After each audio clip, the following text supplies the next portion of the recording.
W Space. Così ci siamo. Già. È la fine della corsa, siamo già a fine giostra. Lotta per la rincorsa, i soldi girano in borsa. Ciò che poi ti circonda è tutto ciò che ti affonda.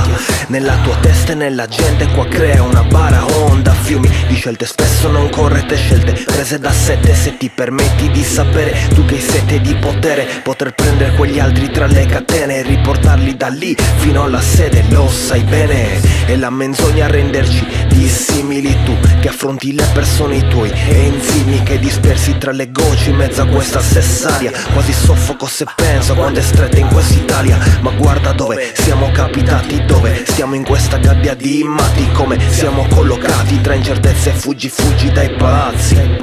Tra la gente tanti lupi solitari tra i pagliacci. Così ci siamo, firmiamo un altro appello con la convinzione che tutto ciò sia giusto e bello, con la presunzione che il denaro poi ci aiuterà a capire come vivere con questa realtà. E così pensiamo che basti stare al centro per non essere visti, che ci serve una lezione senza cicatrici, che sia quella la più breve per campare, che sia meglio arrendersi più che pensare. Che tu ci credo o meno dipendi da ciò che fai, nessuna doppia chance, il rispetto non ce l'hai. Come mai? Ti chiedi quando resti a spalle al muro e la delusione resta anche più forte del consumo. Un altro abuso, la verità ti butta sotto, sei già confuso. Quello è il passato e chiede il conto. Dimenticare, ricostruire per ricominciare, ricreare nuove basi e spalle a cui contare. Lavoro, amicizia, salute, famiglia. Senza questi cosa potrò raccontare a mia figlia? Rispetto, amore e onestà, e costruire insieme passo passo un'altra realtà.